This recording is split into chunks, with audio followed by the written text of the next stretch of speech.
안녕하십니까? 8월 16일 주일 예배를 시작하겠습니다. 다 함께 묵도하시겠습니다.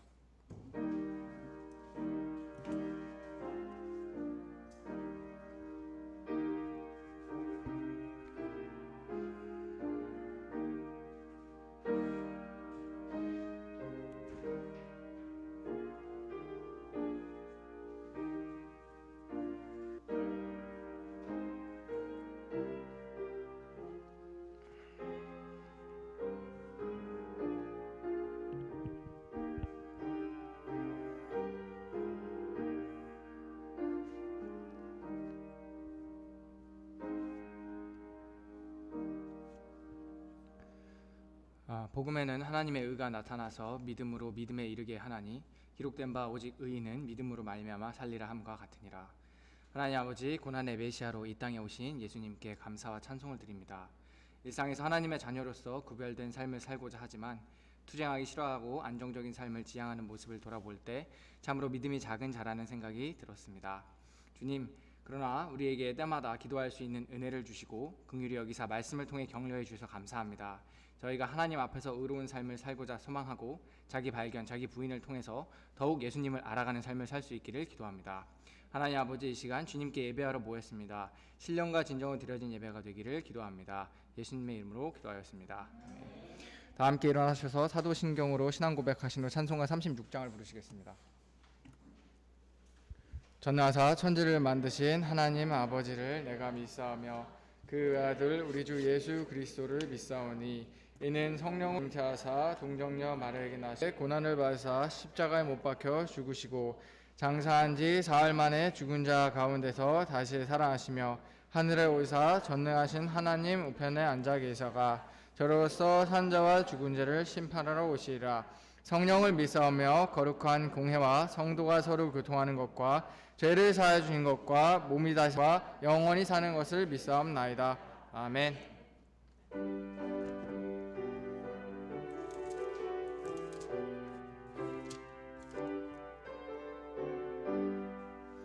주 예수 이름 높이어 다 찬양하여라. 금멸유관을 들여서 만유의 주 찬양. 금멸유관을 들여서 만유의 주 찬양.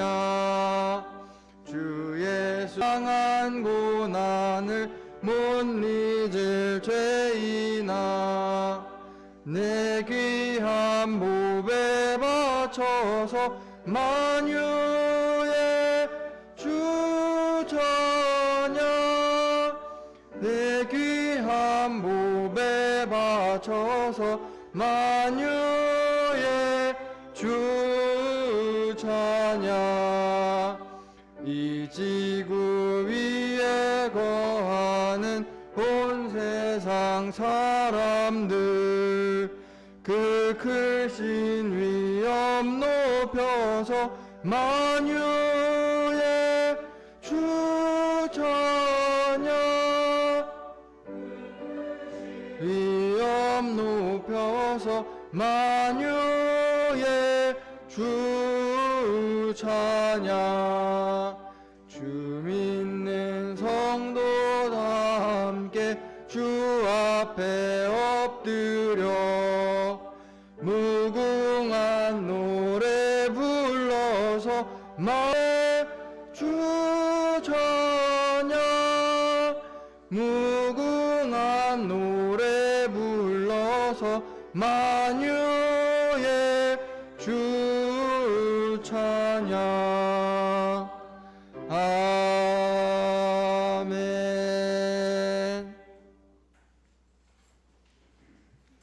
이 시간 주일 예배를 위해 성화진 목장님께서 대표 기도해 주시겠습니다.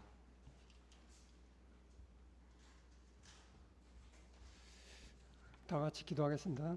시몬 베드로가 대답하여 이르되 주는 그리스도시요 살아계신 하나님의 아들이시니이다.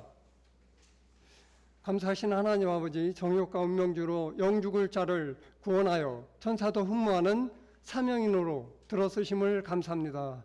저는 지난 강의에서 주는 그리스도라는 그 고백이 깊이 와 닿았습니다.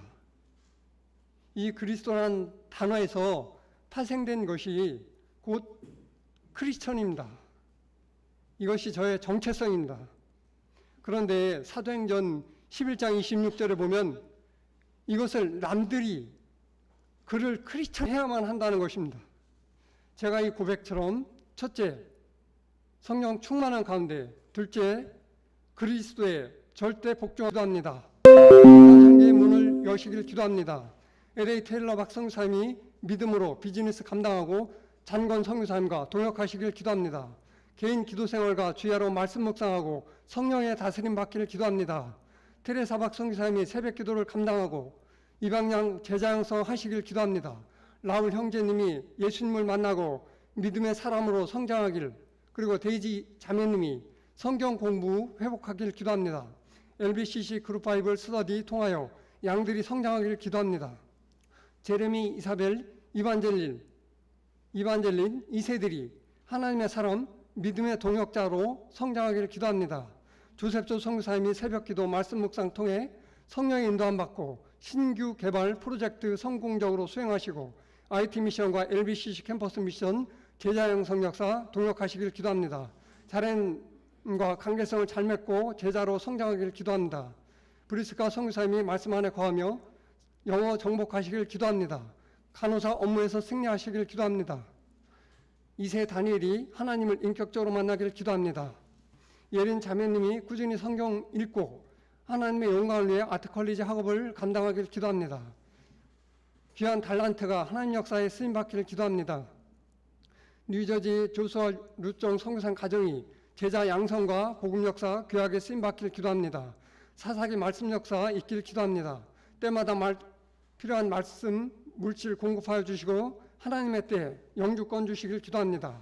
루정 선교사님이 섬기는 에스더, 데니스, 에이프릴 양들이 일대 성경 공부와 주일 예배로 하나님의 제자로 성장하기를 기도합니다. 그레이스, 에스더, 예진 세 자매가 하나님의 역사에 동역자로 귀하게 쓰임받기를 기도합니다. 캐나다 캘거리 김아브라함 사라 선교사님들이 의사소통 가능하도록 언어에 진보 있길 기도합니다. 제자 양성 동역하길 기도합니다. 한국인 대상 미용실 통해 물질 자립하시기를 기도합니다. 이세 경민이가 캘거리 캠퍼스 선교에 쓰임받기를 기도합니다. 성민이의 장래를 인도하여 주시고 하나님 역사의 동역자로 세워주시길 기도합니다. 캘거리 대학교에 동아리 등록하고 존광 선교사님과 동역의 그릇 잘 이루길 기도합니다. 사라 선교사님께 의료용 기구 소독 자격증 허락하시길 기도합니다. 감사하신 하나님 아버지, 지금도 병원에 근무하시는 브리스가, 루정, 잔전, 패스전 귀한 선교사님들을 코로나로부터 지켜주시길 기도합니다. 성수한국에 기도합니다. 우리나라의 정책 안정과 코로나로부터 안정 주시길 기도합니다. 김모세 목자님 한국 대표 직분 잘 감당하시길 기도합니다. 북악, 한동, 평택 동역자들이 개인 기도와 말씀 묵상으로 성령 충만하여 맡겨주신 캠퍼스 사역을 잘 감당하길 기도합니다. 저희 북악 가운데 제2기 학생 제자들을 세워주시길 기도합니다. 서성준, 삼난이, 응옥, 박담비 형제 자매님들을 통하여 은혜로운 신앙 위인 심포지움 허락하시길 기도합니다. 이 시간은 예배 시작 시간입니다. 윤마화 목자님 통하여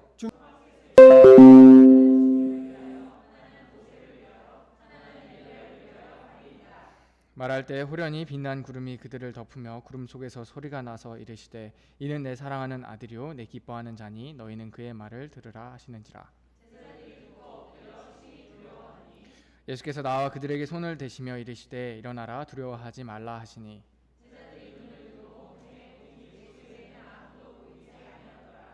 그들이 산에서 내려올 때 예수께서 명하여 이르시되 인자가 죽은 자 가운데서 살아나기 전에는 본 것을 아무에게도 이르지 말라 하시니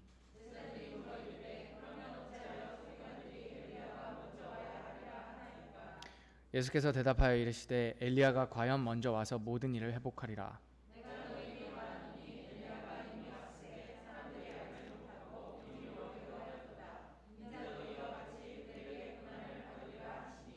그제서야 제자들이 예수께서 말씀하신 것이 세례 요한인 줄을 깨달으니라.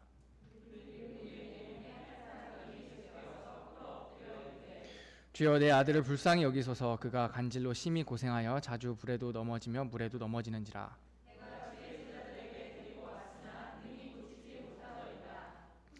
예수께서 대답하여 이르시되 믿음이 없고 패역한 세대여, 내가 얼마나 너희와 함께 있으며 얼마나 너희로 데려오라 하시니라.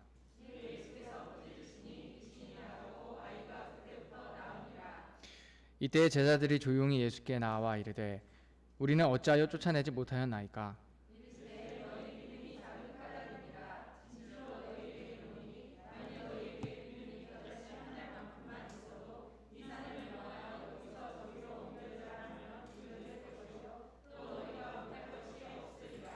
여기까지입니다.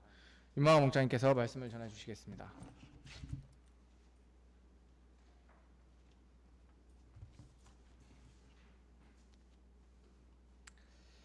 안녕하십니까? 네, 오늘 마태복음 25강 말씀의 제목은 너희는 그의 말을 들으라입니다. 5절 말씀을 같이 읽어보겠습니다. 시작. 말할 때 호련히 빛난 구름이 그들을 덮으며 구름 속에서 소리가 나서 이르시되 이는 내 사랑하는 아들이요 내 기뻐하는 자니 너희는 그의 말을 들으라 하시는지라. 하나님 아버지, 이 시간 저희들 이렇게 예배 가운데 나오게 하셔서 감사합니다. 우리의 마음 중심으로 하나님을 경배하고 찬양하는 귀한 시간이 되게 하시고 하나님의 진리의 말씀을 마음에 받아서 또 이렇게 새 힘을 얻고 위로받고 이번 한 주간 시작하게 도와주십시오. 주의 성령께서 이 시간 저희 모두와 함께 오르십니다. 이곳에서 성자 하나님의 영광을 보여주십니다. 성부 하나님도 임재하여서 예수님의 말을 들으라고 명령하십니다. 이 시간 우리도 제자들과 함께 변화산에 올라서 성자 예수님의 영광을 보고 또 성부 하나님의 음성을 듣기를 기도합니다. 제1장 너희는 그의 말을 들으라 1절부터 13절입니다. 1절을 읽어보겠습니다. 시작.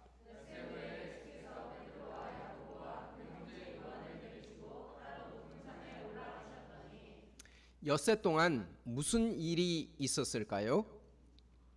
제자들의 귓가에는 예루살렘에 올라가 장로들과 대제사장들과 서기관들에게 많은 고난을 받고 죽임을 당하리라 말이 계속 귓가에 맴돌았을 것입니다. 주님이 죽는다고? 그럼 우리는 안 돼! 베드로의 가슴에는 사탄아! 어떻게 해야 할까요? 12 제자들을 향하여 너희들 다 사탄의 자식들이야? 호통을 쳐야 합니다. 헬몬산 꼭대기까지 왕복 오리걸음을 해 시켜야 마땅합니다. 하지만 예수님은 제자들을 윽박지르지 않았습니다. 베드로, 야고보, 요한 이렇게 예수님이 세 제자를 데리고 따로 높은 산에 올라가신 이유가 무엇입니까? 2절과 3절을 읽겠습니다. 시작.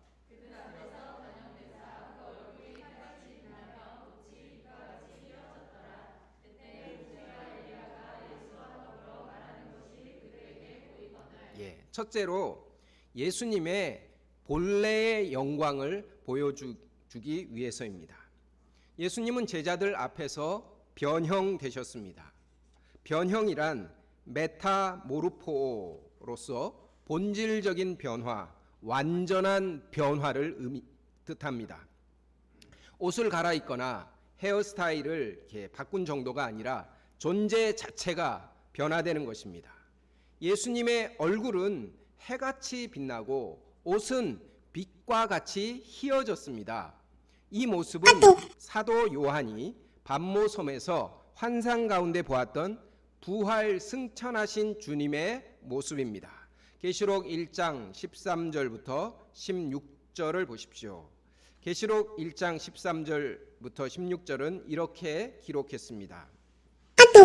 촛대 사이에 인자 같은 이가 발에 끌리는 옷을 입고 가슴에 금띠를 띠고 그의 머리와 털의 희기가 흰 양털 같고 눈 같으며 그의 눈은 불꽃 같고 그의 발은 풀무불에 단련한 빛난 주석 같고 그의 음성은 많은 물소리와 같으며 그의 오른손에 7별이 있고 그의 입에서 좌우에 날선 검이 나오고 그 얼굴은 해가 힘있게 비치는 것 같더라.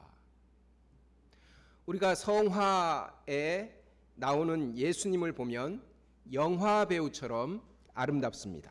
하지만 이사야서 53장 2절을 보면 메시아는 외적으로 고운 모양도 없고 풍채도 없습니다. 사람들이 보기에 흠모할 만한 아름다운 것이 전혀 없습니다. 예수님의 외모는 우리가 상상하는 것처럼 그렇게 아름답지 않습니다. 입으셨던 옷도 먼지와 땀이 묻어서 꼬질꼬질한 누더기와 같았습니다. 그런 예수님의 얼굴이 해같이 빛나고 옷에서는 눈이 부실 정도로 광채가 뿜어져 나왔습니다. 너무나 빛나서 눈을 뜨고 볼 수 없을 정도였습니다. 영광, 영광, 영광이라는 것이 바로 이런 것이구나 깨닫게 하는 하나님의 영광이었습니다. 예수님은 성자 하나님으로서 본래의 영광스러운 존재로 완전히 탈바꿈하셨습니다.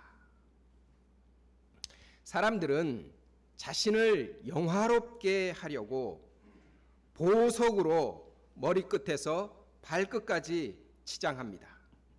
최근 미국에 사는 한 중국인 부자는 이스라엘의 보석 회사에다가 마스크를 하나 주문했습니다. 그 마스크는 다이아몬드가 3,600개 장식되고 가격은 무려 18억 원이었습니다. 이것은 세계에서 제일 비싼 마스크입니다. 이 마스크를 쓰고 다니면 얼굴이 보석같이 빛날 것입니다.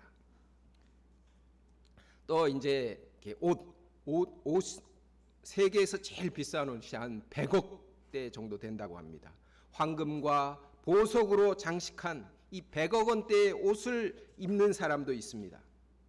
사람들은 이렇게 돈과 명예와 권세로 자신을 꾸미고 무사람의 시선을 강탈합니다. 높은 권세, 좋은 집, 비싼 자동차나 명품 옷으로 자신을 포장하면 영광스러운 존재가 됩니까? 베드로가 추구한 것이 바로 이런 세상 영광이었습니다. 예수님이 메시아 왕국을 건설하면 그 나라의 2인자가 되어서 영광을 누릴 것이라고 꿈에 부풀었습니다. 이와 같은 세상 영광을 원치 않는 사람은 없습니다. 하지만 이 땅의 영광은 풀의 꽃과 같습니다. 사도 베드로는 이 사실을 깨닫고 고백했습니다. 그러므로 모든 육체는 풀과 같고 그 모든 영광은 풀의 꽃과 같으니 풀은 마르고 꽃은 떨어지되 주의 말씀은 세세토록 있도다. 세상 모든 영광은 일시적입니다. 결국은 마르고 떨어져 흔적도 없이 사라집니다. 하지만 변형되신 예수님의 영광은 없어지지 않는 영원한 영광입니다. 태양이 뜨면 촛불을 끄는 것처럼 모든 세상 영광을 완전히 꺼버리는 최고의 영광입니다. 예수님은 이 땅에 성육신하시며 잠시 그 영광을 감추셨습니다. 흠모할 만한 아름다운 것이 없고 사람들로부터 싫어 버림받아 멸시와 천대의 십자가를 지십니다. 하지만 죽은 자 가운데서 다시 부활하시면 본래의 영광에 다시 들어가십니다. 예수님은 영원한 영광의 하나님이십니다. 예수님께서 성자 하나님의 본래 영광을 제자들에게 보여주신 이유가 무엇입니까? 진정한 영광을 소망하도록 하기 위함입니다. 풀의 꽃과 같이 없어질 세상 영광이 아니라 영원한 영광을 바라보게 하기 위해서입니다.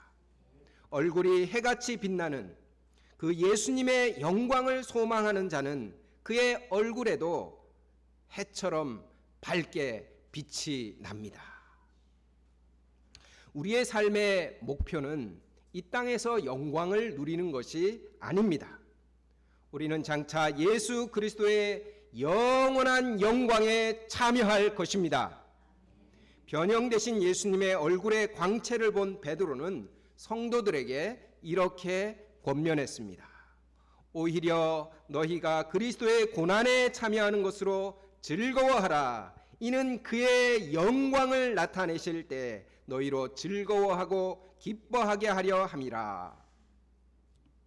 그리스도의 고난은 본래 영광에 이르는 길입니다. 12 제자들은 주님의 영광에 참여할 소망을 품고 즐거이 그리스도의 고난에 참여했습니다. 예수님의 영광을 소망하는 자에게 이 땅의 고난은 잠시입니다. 마치 주사를 맞을 때 따끔하듯이 잠시 고난을 받고 영원한 영광에 들어갑니다.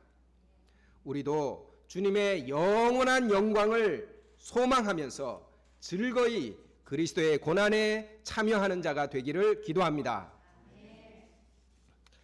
둘째로, 그리스도의 중음은 성경의 예언을 완성하는 것임을 가르치기 위함입니다. 제자들은 모세와 엘리야가 예수님과 더불어 말하는 것을 보았습니다. 왜 하필 모세와 엘리야일까요? 구약에는 더 위대한 사람이 많습니다. 태초의 사람 아담과 구원의 방주를 지은 노아, 민족의 시조 아브라함이나 애굽의 총리가 된 요셉, 통일 이스라엘의 초대왕 다윗이나 위대한 선지자 사무엘 등 훌륭한 위인이 많습니다. 그런데도 예수님이 모세와 엘리야와 말씀을 나누시는 이유가 무엇입니까? 그들이 율법과 선지자를 대표하기 때문입니다. 구약 성경을 다른 말로 무엇이라고 합니까? 율법과 선지자라고 합니다. 예수님은 구약 성경의 두 저자와 대화를 나누고 계신 것입니다. 누가복음은 이 부분을 이렇게 표현합니다. 문득 두 사람이 예수와 함께 말하니 이는 모세와 엘리야라. 영광 중에 나타나서 장차 예수께서 예루살렘에서 별세하실 것을 말할세. 누가는 예수님이 모세와 엘리야와 나눈 대화의 내용이 예루살렘에서의 별세라고 기록했습니다. 이를 볼 때 구약 성경의 핵심 내용은 그리스도의 예루살렘에서의 고난과 죽음에 대한 예언입니다. 이를 통해 인류를 구원하는 복음이 완성됩니다. 그러므로 그리스도는 반드시 성경대로 우리 죄를 위하여 죽으시고 성경대로 사흘 만에 다시 살아나셔야만 합니다. 예수 그리스도는 이렇게 율법과 선지자를 완전하게 하려고 이 땅에 오셨습니다. 이 교육이 효과가 있었을까요? 베드로는 주님이 영광스럽게 변형되어 모세와 엘리야와 대화를 나누는 광경을 보자 너무 황홀해서 무의식적으로 말했습니다. 4절을 우리 형제님들께서 읽어주시겠습니다. 시작.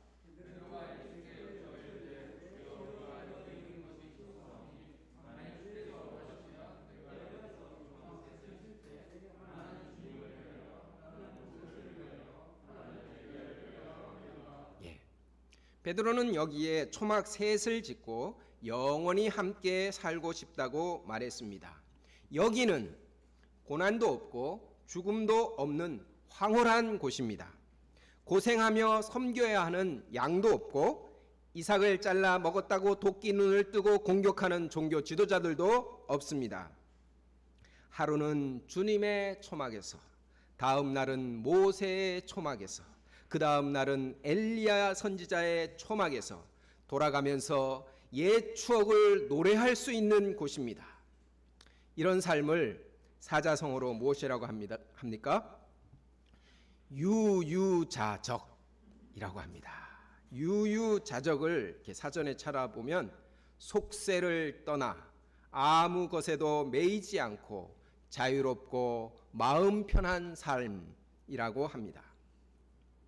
베드로는 자기도 모르게 여기 있는 것이 좋습니다 말했지만 그것은 고난을 피하고 싶은 인간의 본심이 튀어나온 것입니다. 우리도 고난이 없는 바로 그곳에서 유유자적하며 살고 싶습니다. 복음 전파와 제자 양성의 고난, 생존의 어려움, 인간 갈등이 없는 그곳에서 영원히 있고 싶습니다. 여행을 다니며 또 취미생활하며 편안하게 살고 싶습니다. 하지만 그리스도의 고난에 참여함이 없는 신앙생활은 달콤한 듯하지만 허무하고 불안합니다. 그것은 결코 영광에 이르는 길이 아닙니다. 백날을 살아도 비참한 삶입니다. 그 길 끝에는 우리 주님이 계신 것이 아니라 슬피 울며 이를 가는 사람들이 많을 것입니다. 5절을 다 같이 읽어보겠습니다. 시작.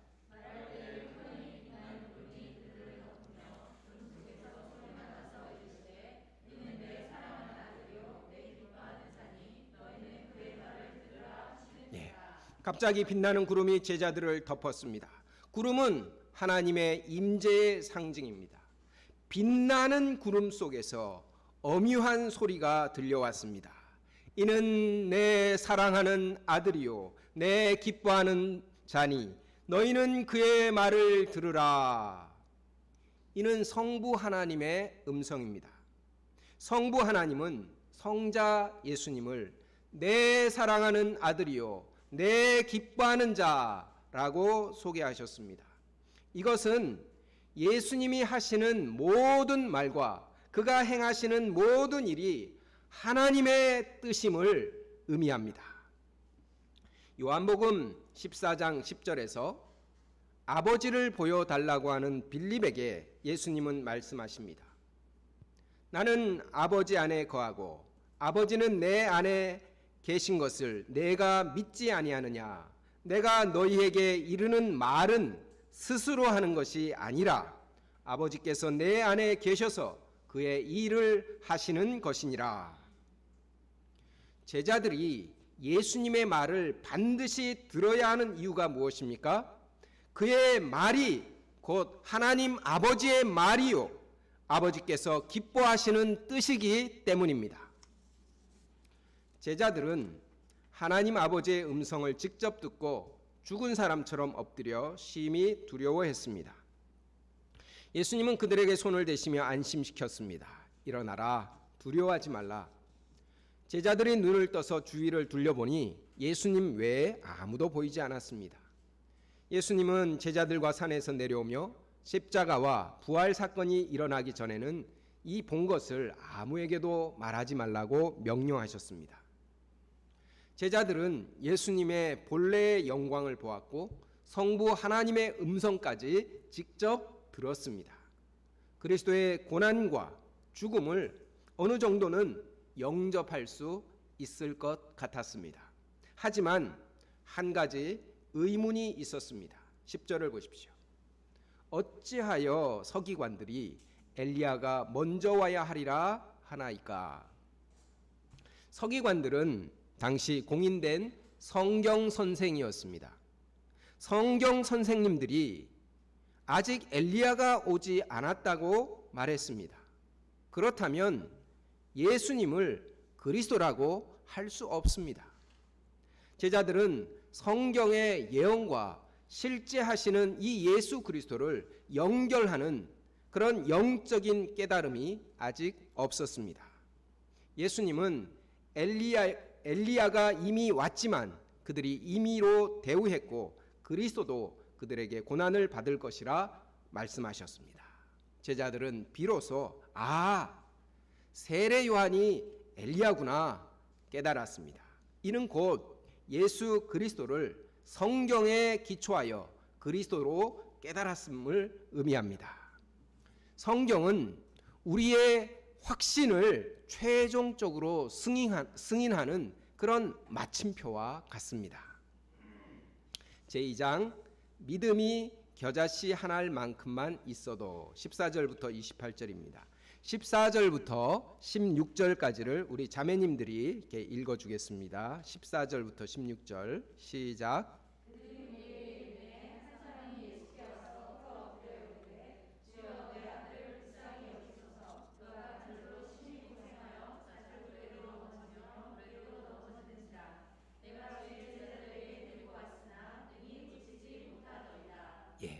한 사람이 예수님께 꿇어 엎드려서 9명의 제자들을 고발했습니다. 간질로 고생하는 아들을 데려왔는데 이 제자들이 능히 고치지 못했다는 것이었습니다. 9명의 제자들은 한쪽 구석에서 모두 고개를 푹 숙이고 있었습니다. 17, 18절을 다 같이 읽어보겠습니다. 시작.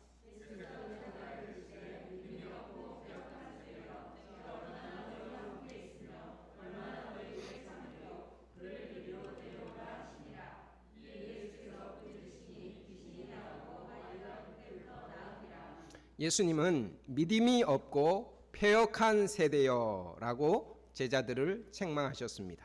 패역하다는 말은 마음이 삐뚤어졌다는 뜻입니다. 예수님은 제자들의 능력 없음이 아니라 믿음과 마음 자세 문제를 책망하셨습니다. 예수님은 간질하는 아들을 사로잡은 귀신을 꾸짖어 쫓아내셨습니다. 이제 사람들이 떠나고 9명의 제자들이 이 민망한 마음으로 조용히 예수님께 물었습니다. 19절 우리는 어찌하여 쫓아내지 못하였나이까. 20절을 보십시오. 이르시되 너희 믿음이 작은 까닭이니라. 진실로 너희에게 이르노니 만일 너희에게 믿음이 겨자씨 한 알만큼만 있어도 이 산을 명하여 여기서 저기로 옮겨지리라 하면 옮겨질 것이요 또 너희가 못할 것이 없으리라. 예수님은 오직 믿음의 문제라고 다시 말씀하십니다. 그리고 믿음의 능력을 가르치십니다. 믿음은 겨자씨 한 알만큼만 있어도 산을 명하여 옮길 수 있습니다. 핵폭탄으로도 산을 옮길 수 없습니다. 하지만 믿음은 겨자씨 한 알만큼만 있어도 못할 것이 없습니다. 예수님이 이 믿음의 능력을 가르치시는 이유가 무엇일까요? 제자들이 예수 그리스도의 고난과 죽음을 두려워하고 또 항변하고 불안해하는 이유가 무엇입니까? 예수님이 눈앞에서 없어지기 때문입니다. 우리는 눈앞에 예수님이 보이지 않으면 아무것도 할 수 없다고 생각합니다. 하지만 그렇지 않습니다. 믿음만 있으면 못할 것이 없습니다. 우리는 북악 2기 제자 양성의 산을 옮길 수 있을까요? 네, 다시 한번 해보겠습니다. 우리는 북악 2기 제자 양성의 산을 옮길 수 있을까요? 우리의 믿음이 겨자씨 한 알만큼만 있으면 옮길 수 있습니다. 못할 것이 없습니다. 그러므로 우리는 능력 탓, 시간 탓, 동역자 탓, 건물 탓, 프로그램 탓, 코로나 탓 등 온갖 남을 탓하는 이 불신의 산을 명하여 옮길 수 있기를 기도합니다. 믿음으로 복음 전파 역사에 도전하고, 믿음으로 제자 양성에 도전하고, 믿음으로 하나님의 살아계심과 상주심을 체험하는 저와 여러분이 되기를 기도합니다. 최근 캐나다의 브리티시 컬럼비아대 연구진은 사람이 죽음에 이르는 마지막 순간에도 끝까지 활동하는 그 신체 기관이 있는데 그게 청각기관이다라는 연구를 하고 또 결과를 발표했습니다. 우리는 임종을 앞둔 그 분의 귀에다가 그동안 정말 감사했습니다. 미안했습니다. 사랑합니다. 이런 말로 마지막 인사를 했습니다. 그런데 그것이 의미 없는 행동이 아니었습니다. 우리의 귀는 마지막 순간까지도 듣는 역할을 아주 충실하게 수행합니다. 하지만 귀가 있다고 아무 말이나 다 들어서는 안 됩니다. 누구의 말을 듣느냐에 따라서 우리의 운명이 달라지기 때문입니다. 문선명의 말을 들으면 어떻게 됩니까? 안상홍이나 정명석이나 이만희와 같은 이단 교주의 말을 들으면 멸망길로 갑니다. 누구의 말도 안 듣고 내 마음의 소리를 듣겠다. 이런 사람도 있습니다. 마음의 소리.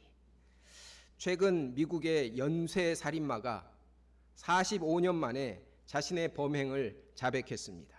그는 자신이 범죄를 저지른 이유를 이렇게 말했습니다. 내 마음속 제리가, 이 제리라는 인격이 악마의 범행을 부추겼다. 제리는 나와 함께 살고 있었고 나는 이 제리를 밀어낼 수 없었다. 우리의 마음에는 온갖 생각들이 막 들락날락합니다. 선한 생각도 하고 악한 생각도 합니다. 이런 마음의 소리를 있는 그대로 다 듣는다면 그의 인생은 어떻게 되겠습니까? 아주 위험해질 것입니다. 어떤 사람은 부모의 말, 친구의 말을 잘 듣는 사람도 있습니다. 하지만 부모도 친구도 불완전한 인간입니다. 주변 사람의 말이 항상 옳은 것은 아닙니다.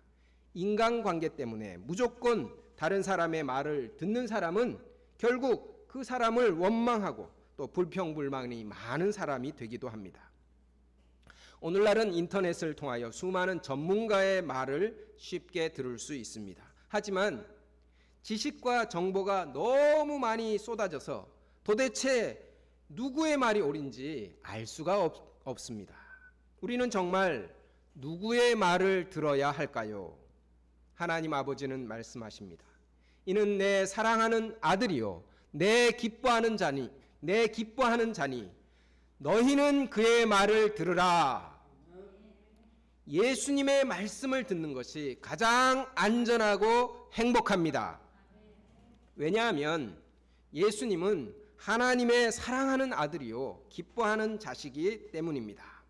예수님의 말씀을 들을 때 우리도 하나님이 사랑하고 또 기뻐하시는 자가 됩니다. 다른 이로서는 구원을 받을 수 없습니다. 하나님은 친히 사람 중에 구원을 받을 만한 다른 이름을 우리에게 주신 일이 없습니다. 오직 예수님의 말씀에 귀를 기울이고 순종하는 저와 여러분이 되기를 기도합니다. 기도하겠습니다. 하나님 아버지, 제자들에게 영원한 본래의 영광을 보여주시고 또 하나님 아버지께서 친히 음성으로 이는 내 사랑하는 아들이요 내 기뻐하는 자니 너희는 그의 말을 들으라 말씀해 주셔서 참으로 감사합니다. 저희를 젊은 시절부터 이 예수님의 말씀에 귀 기울이게 하시고 이 예수님의 말씀을 따라 신앙생활하게 하신 것을 생각할 때 감사합니다. 저희가 확신하고 참으로 이 예수님의 말씀을 계속 잘 듣는 자가 되도록 도와주시옵소서. 예수님 이름으로 기도했습니다. 아멘.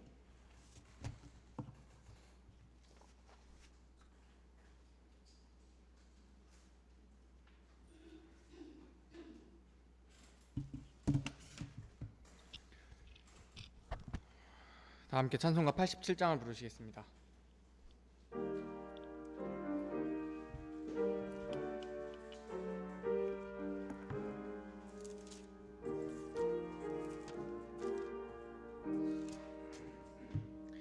내 주님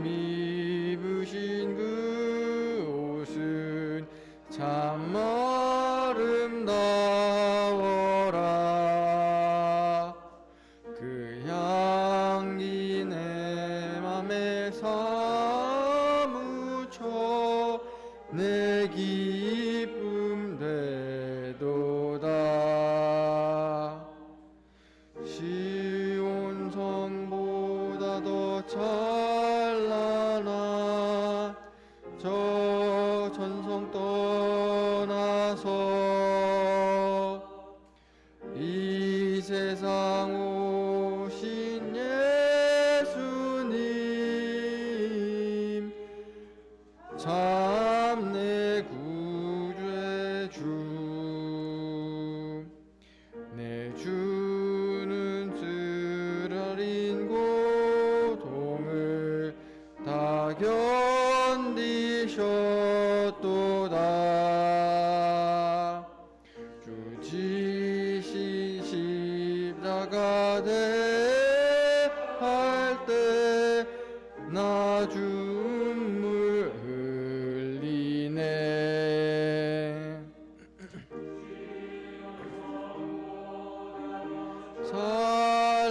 찬란한 저 천성 떠나서 이 세상 오신 예수님 참 내 구세주. 내 주님 입으신 귀한 옷 나 만져보았네. 내 발이 죄악에 빠질 때 주 나를 붙드네. 시온 성보다 더 찬란한 저 천성 떠나서 세상 오신 예수님 참 내 구세주. 내 주님 영광의 옷 입고 문 열어주실 때 나 주님 나라에 들어가 영원히 살겠네. 시온 성보다 더 찬란한 저 천성 떠나서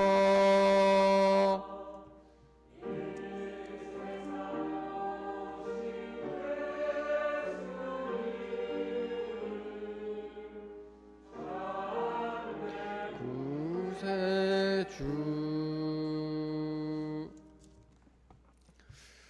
오늘은 특별히 신앙인 심포지엄 발표가 있겠습니다. 서성준 형제님, 삼란이 자매님 순서로 진행되겠습니다.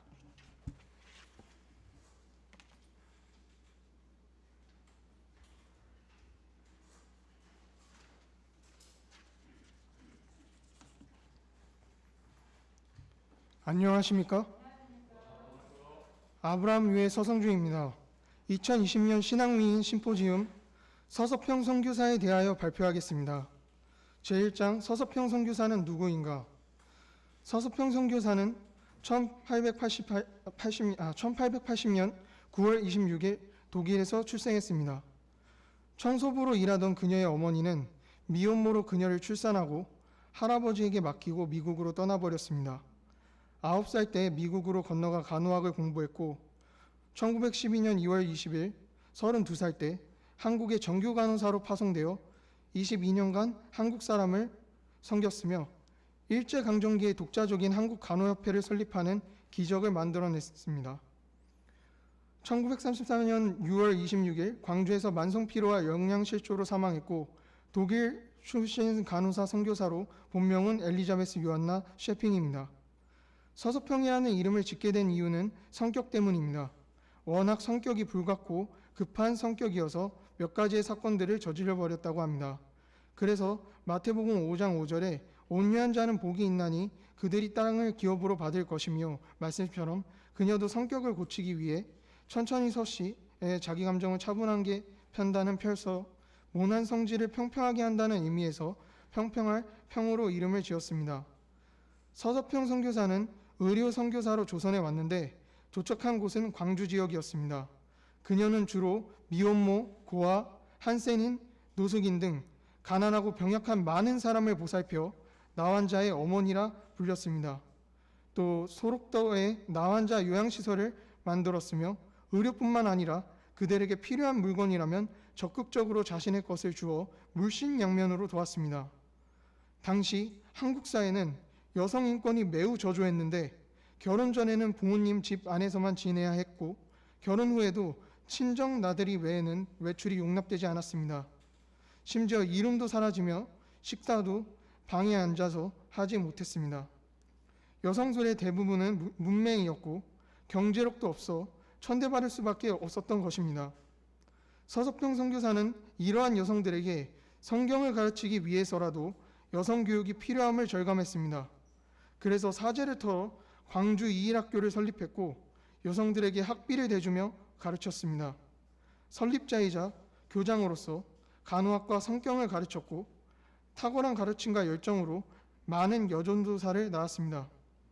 미국의 부인조력회를 창고하여 한국에도 부인조력회를 만들고 전국으로 순회전도하며 성경을 가르치는 모임을 조직했습니다.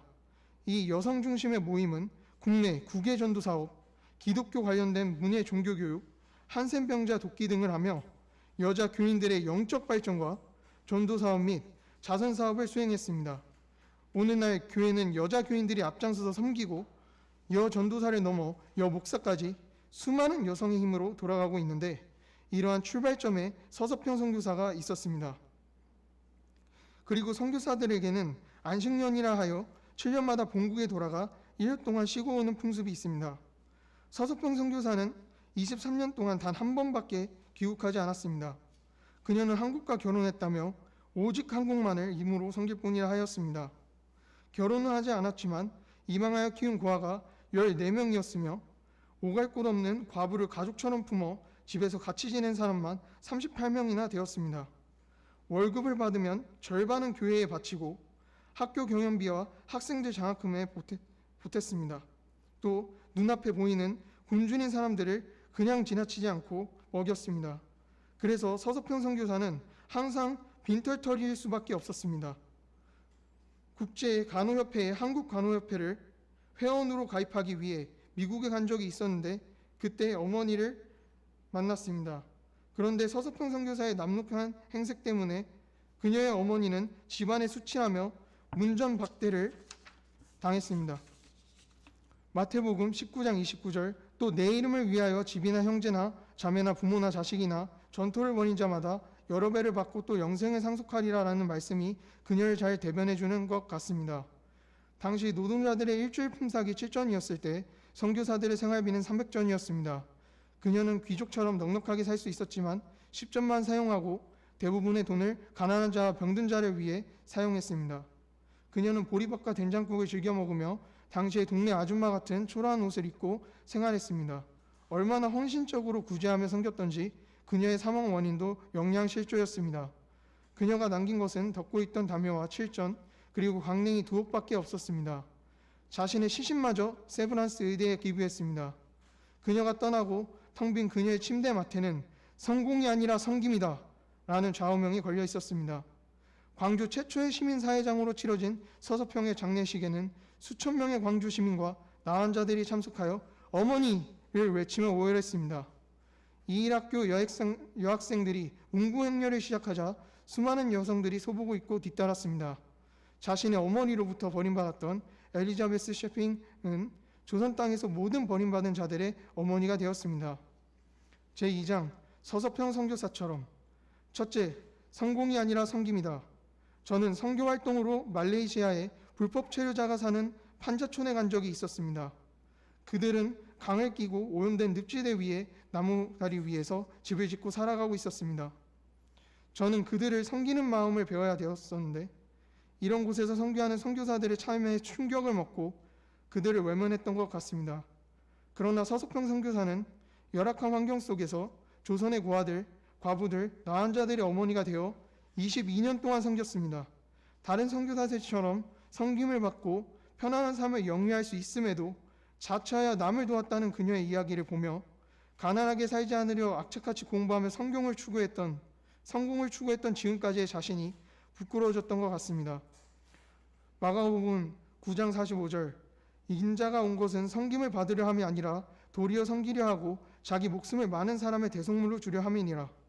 저도 서석평 선교사처럼 예수님처럼 섬김을 추구하기를 기도합니다. 둘째, 예수님의 이름을 위하여 버린 자는 영생을 상속하리라.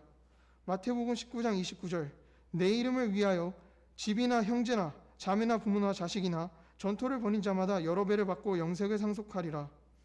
현재 저는 원룸에 살고 있습니다. 군대에서 독립을 계획하고 전역하여 열심히 방을 찾아 서경대 근처에 자리를 잡았습니다. 아버지의 변심으로 약 2주가량 예정보다 빠르게 나오면서 준비를 제대로 하지 못했습니다. 특히 일을 구하는 데 애를 먹었고 갑자기 맡게 된 사회자의 직분도 쉽지 않았습니다. 어머니는 코로나 때문에 교회에 가지 말라고 하셨는데 그나마 이사가 빨라져서 자유롭게 교회에 갈 수 있게 된 것이 다행이었습니다.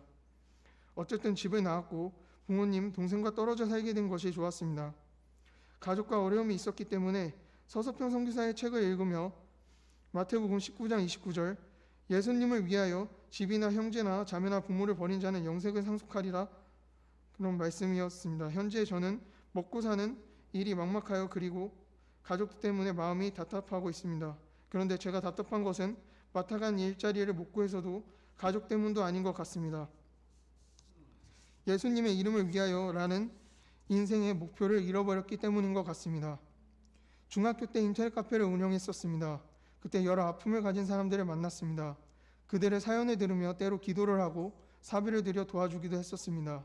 그때 보람도 있고 기분도 좋았습니다. 서석평 선교사 책을 읽으며 그때의 기억이 되살아났습니다. 앞으로 예수님의 이름을 위하여라는 목표를 붙잡고 예수님처럼 섬기는 자가 되기를 기도합니다. 서석평 선교사처럼 예수님의 섬김이 형상이 저에게 보여지기를 기도합니다. 한마디 성공이 아니라 섬김이다.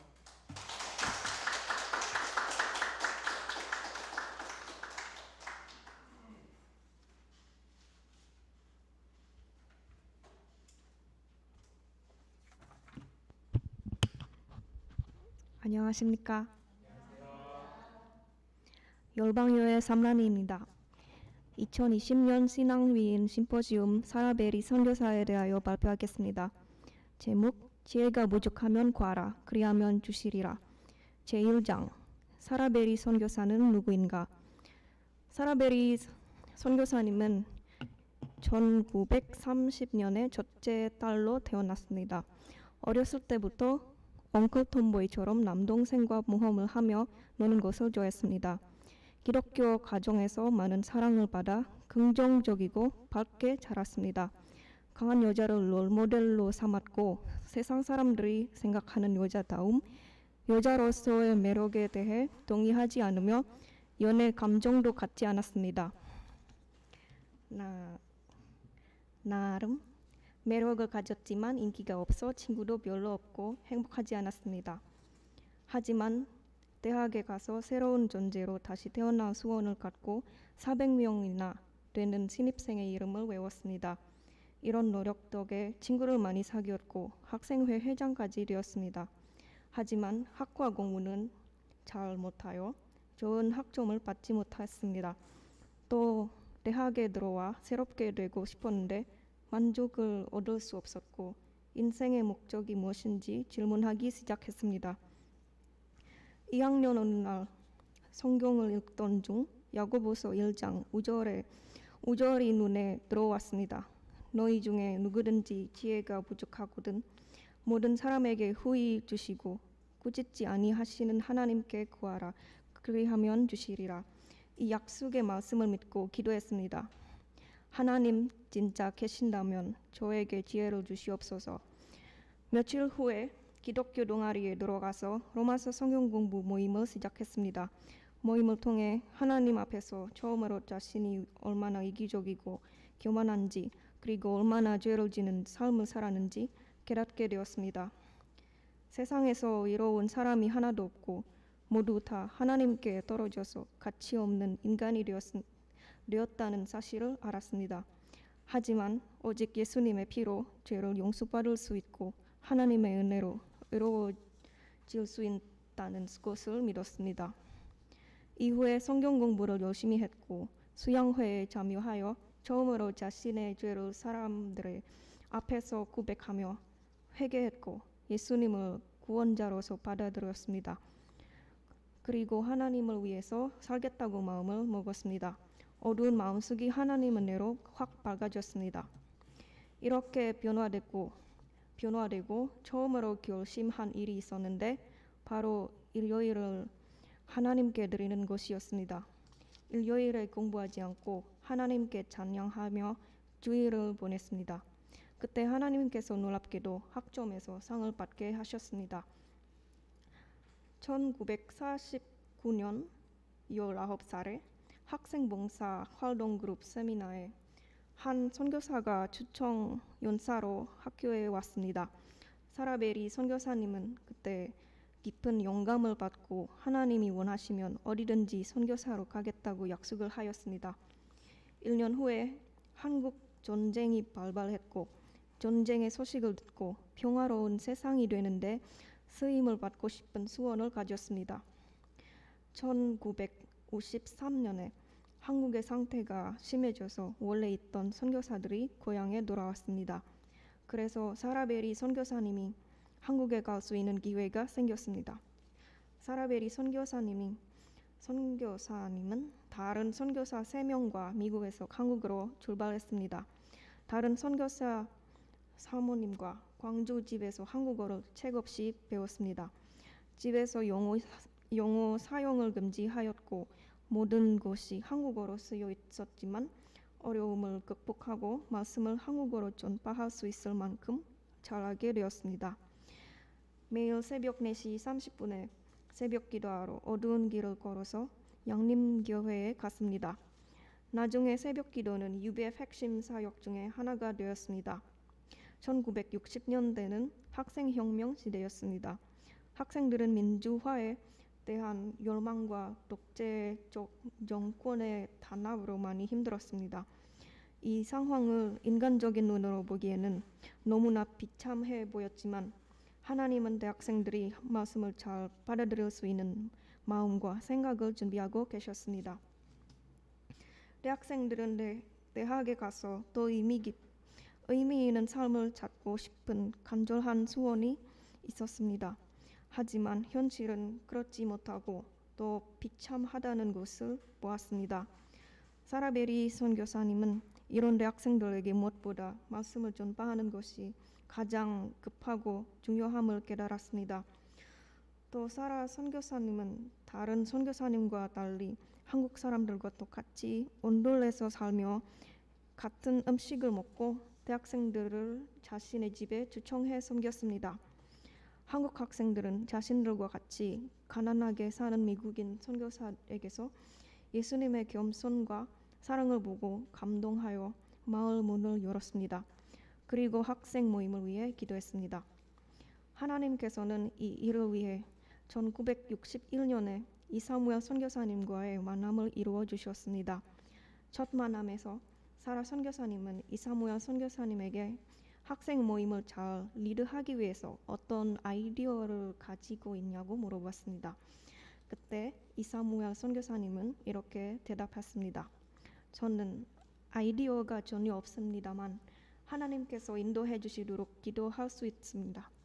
그 순간에 사라 선교사님은 이사무엘 선교사님이 학생 역사의 동역자임을 확신하게 되었습니다.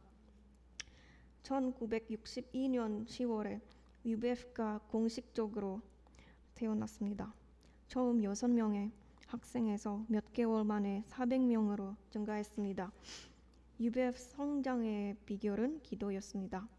하나님께 불가능한 것이 없음을 믿고 기도했을 때 처음 제주도로 선교사를 파송했습니다.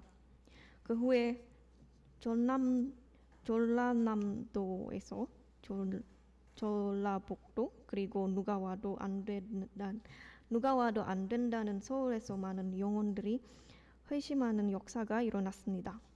그리고 세계 중심 미국을 비롯하여 전 세계 캠퍼스에 복음의 깃발을 꽂았습니다.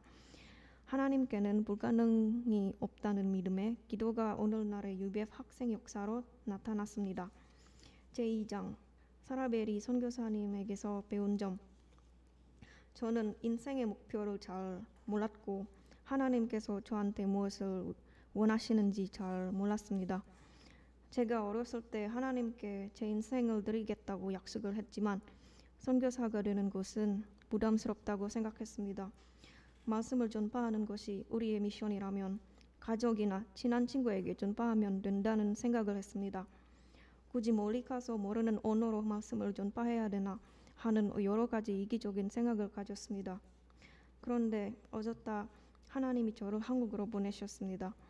그리고 하나님의 말씀을 들으며 한국에서 미션을 해야 하는 것을 깨닫게 되었습니다. 그런데 한국말이 서툴고 한국말로 다른 사람과 깊은 얘기를 나눌 수 없는 어려움이 있었습니다. 또 사람을 만나는 게 귀찮았습니다.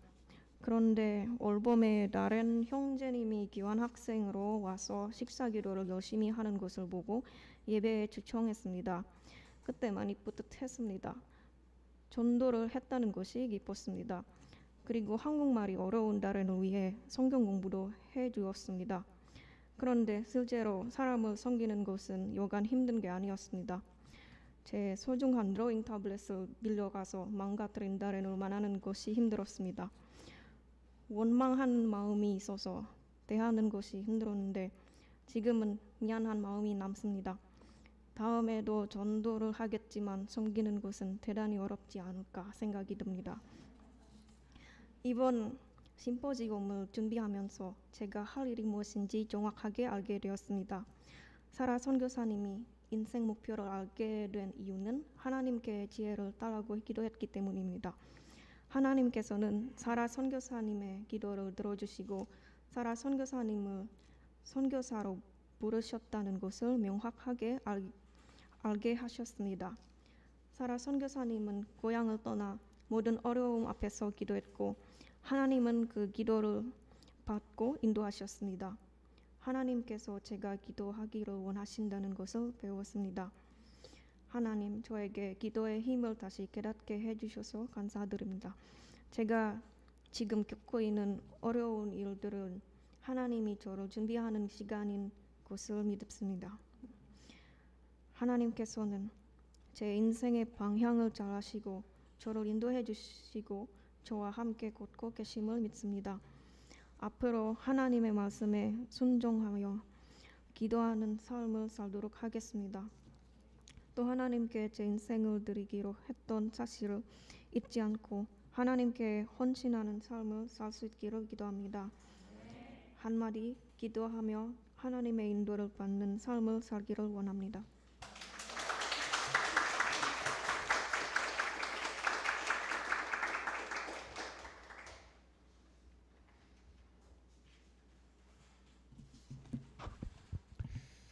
이 시간 하나님께 준비한 헌금을 드리겠습니다.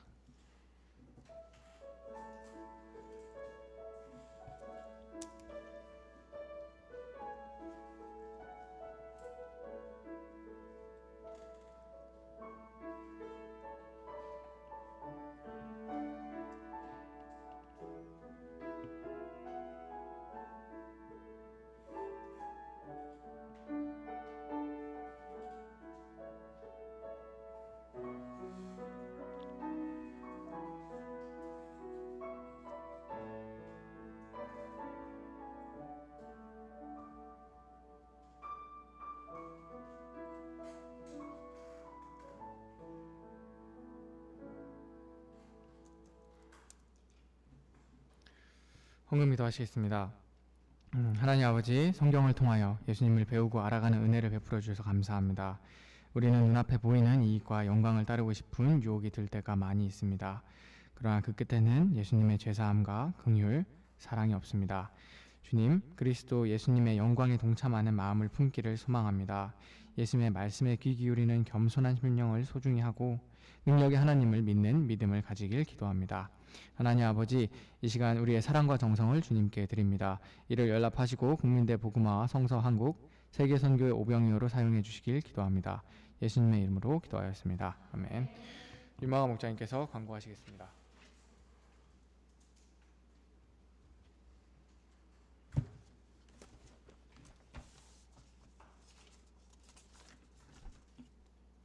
네, 오늘 이렇게 말씀처럼 예수님의 말씀을 잘 들으며 살 수 있도록 해야 되겠습니다. 우리가 젊은 시절에 이 예수님의 말을 들을 수 있다는 것, 예수님을 그리스도로 영접하고 믿고 또 그의 말씀이 하나님의 말씀이라고 이렇게 믿을 수 있다는 것은 정말로 큰 복을 이렇게 받은 것입니다. 저희가 계속해서 이렇게 예수님의 말씀을 이렇게 확실히 듣고 하나님의 사랑, 하나님의 기쁨 되는 삶을 살기를 기도합니다.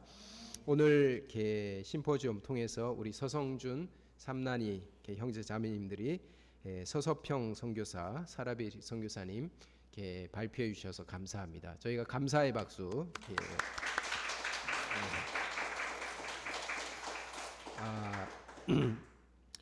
두 분 다 이제 서서평 사라베리 선교사님 이렇게 발표하셨는데 공통점이 무엇입니까? 두 분 다 여성이다. 예, 두 분 다 여성입니다. 그래서 우리 이렇게 자매님들이 또 이런 서서평 또 사라베리 선교사님과 같은 이렇게 귀한 삶을 이렇게 살 수 있기를 기도합니다. 뿐만 아니라 또 이렇게 공통점이 우리 성준 형제님과 삼난이 자매님 이렇게 어렸을 때 남을 도왔을 때 그때 참 기뻤다. 그리고 우리 삼난이 자매님도 다른 형제님을 이렇게 도왔을 때 전도했을 때 기뻤다. 이제 그런 점들이 저에게는 공통적으로 이렇게 들렸습니다. 그래서 우리가 자기중심적으로 살기 쉬운데 남을 섬기는 삶이 우리 마음 깊은 곳에 깊은 보람을 이렇게 느끼게 합니다. 그래서 성준 형제님이 이렇게 성공이 아니라 섬김이다. 이렇게 성공은 굉장히 자기중심적이라면 섬김은 굉장히 이타적인 것입니다. 그래서 이렇게 영어로 not success but service 이것을 항상 이렇게 마음에 품고 이렇게 사셨고 사라베리 선교사님도 이렇게 일생을 한국 대학생들을 위해서 이렇게 들이셨습니다. 이 두 분 다 한국과 결혼하신 분들이고 한국 대학생들과 결혼하셨습니다. 그래서 굉장히 이렇게 자기 성공이 아니고 이렇게 남을 섬기는 이런 삶을 사셨는데 저희가 이 정신을 우리 마음에 깊이 새길 수 있기를 기도합니다. 감사하고 다음 주에는 우리 응옥 자매님과 담비 자매님이 이렇게 섬겨 주시겠습니다. 위에서 기도를 많이 해주시기 바랍니다. 오늘부터 이제 어제부터 30일까지 강화된 방역 조치가 있어서 저희가 학생 MT를 이렇게 월요일 날 가기로 이렇게 계획했었는데 그것은 이제 취소하고 많이 아쉽지만 그러나 형제님들끼리 간단히 이렇게 외부에서 이제 식사 교제하는 그런 시간만 이렇게 갖고자 합니다. 계속해서 저희들 이렇게 형제 자매 소감 모임 이렇게 잘 이루고 성장할 수 있도록 기도해 주시고 마태복음 말씀 역사 위해서 기도해 주시기 바랍니다. 윤모세 목자님 또 김모세 목자님 위해서 기도해 주시기 바랍니다. 주기도문 찬송하고 오늘 예배 마치겠습니다.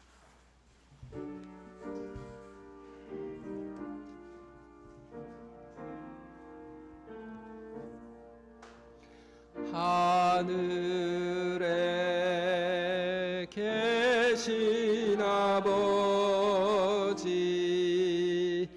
이름 거룩하사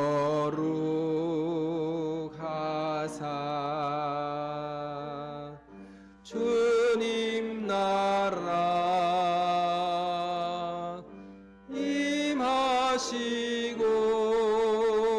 뜻이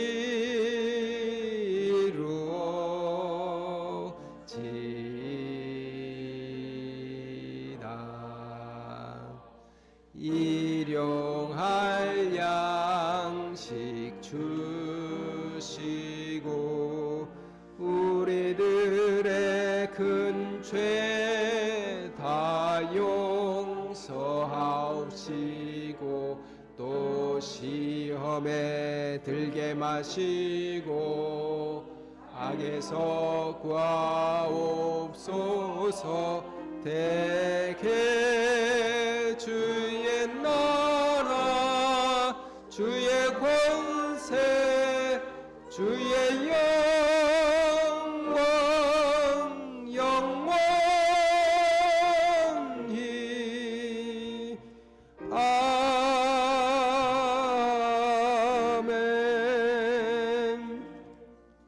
하나님 아버지, 예수님은 영광의 하나님이십니다. 저희가 이 예수님의 영광에 참여하는 소망을 품고 그리스도의 고난에 즐거이 참여하게 도와주시옵소서. 젊은 시절에 이 예수님의 말씀을 듣고 이 예수님의 삶을 본받아 살 수 있다는 것이 얼마나 감사한 일인지 저희가 날마다 감사하며 살게 하시고 또 그의 말씀을 들음으로 하나님의 사랑과 하나님의 기뻐하심을 입은 자가 되도록 도와주시옵소서.